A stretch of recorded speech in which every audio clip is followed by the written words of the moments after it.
వెంకటకృష్ణ గారు చెప్పండి. ఆల్రెడీ అనేక కేసుల్లో సస్పెన్షన్ కూడా జరిగి ఉన్నారు. ఎందుకంటే రీఇన్వెస్టిగేషన్ జరిగిన కేసులు.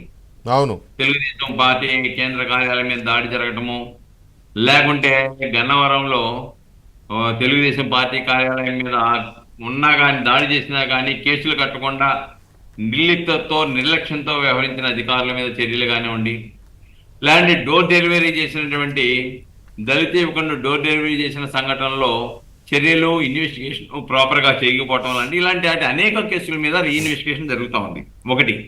రెండోది, వీళ్ళు 16 మంది మీద కూడా వాళ్ళ ఆస్తులకు సంబంధించిన అంశాల మీద ఈ రోజున విచారణ జరపవలసిన అవసరం ఉంది.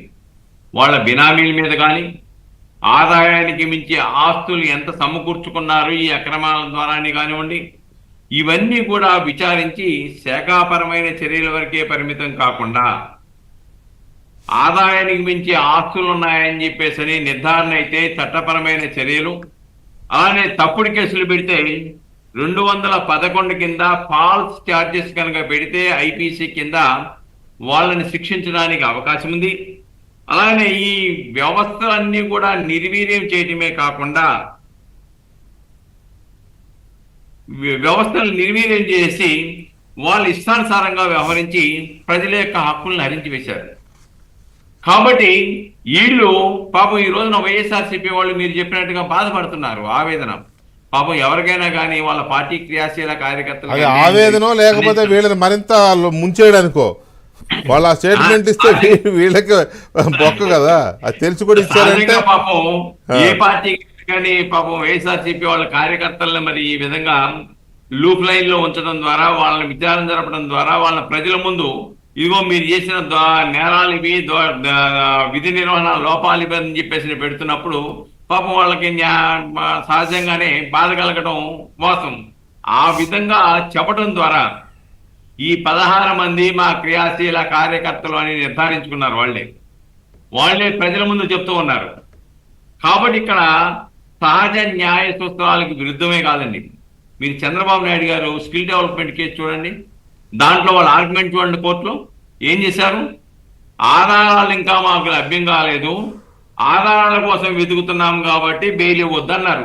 అంటే ఆధారాలు లేకుండా అక్రమంగా అరెస్టు చేశామని న్యాయస్థానం ముందు వాళ్ళ న్యాయవాదుల చేత వాదించారనే విషయం ఇక్కడ మనం గమనించాలి. అయినా మరి న్యాయస్థానం కదా కన్సిడర్ చేయలేదు కదా. మరి న్యాయస్థానం అవును ఆధారం లేకుండా ఎలా అరెస్ట్ చేశారని బెయిల్ ఇవ్వలేదు కదా చంద్రబాబు నాయుడు గారికి.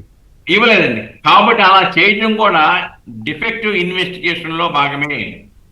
ప్రాథమిక సాక్ష్యాధారాలు లేకుండా ఏ వ్యక్తినైనా కానీ అరెస్ట్ చేయడం అనేది వాళ్ళ యొక్క ప్రాథమిక రాజ్యాంగ హక్కుల ఉల్లంఘనే. దాంట్లో ఇంకా సమస్య లేదండి. అది చంద్రబాబు నాయుడు గారి కేసులో సహజ న్యాయ సూత్రాలకు విరుద్ధంగా ఆనాటి వైఎస్ఆర్సీపీ ప్రభుత్వానికి ఏదైతే ప్రతీకార వాంఛ తీర్చుకోవాలని దుఃఖందో దానికి వీళ్ళందరూ కూడా క్రియాశీలకంగా పనిచేసి స్వామి భక్తిని నిరూపించుకున్నారు. అందువల్ల మీరు చూడండి, సవాంగ్ గారికి ఏమి ఇచ్చారు? స్వామి భక్తి నుంచి రిటైర్డ్ అయిపోయాడు కాబట్టి పబ్లిక్ సర్వీస్ కమిషన్ చైర్మన్ ఏదో పడేశారు కదా, వీళ్ళే చేయించి ఇచ్చారు, చేయించి మళ్ళీ ఇచ్చారు కదా.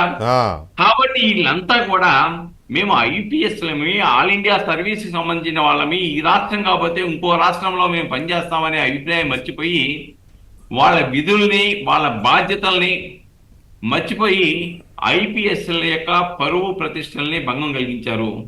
ఐఏఎస్లు అయితే పాపం ఐఆర్ఎస్ అనే దౌర్భాగ్య పరిస్థితి ఈ రాష్ట్రంలో కొనసాగిన విషయం మనం గమనించాలి. వెంకటకృష్ణ ఏదేమైనప్పుడు కూడాను వీళ్ళ పట్ల విచారణ జరపాలి, చట్టపరమైన చర్యలు తీసుకోవాలి.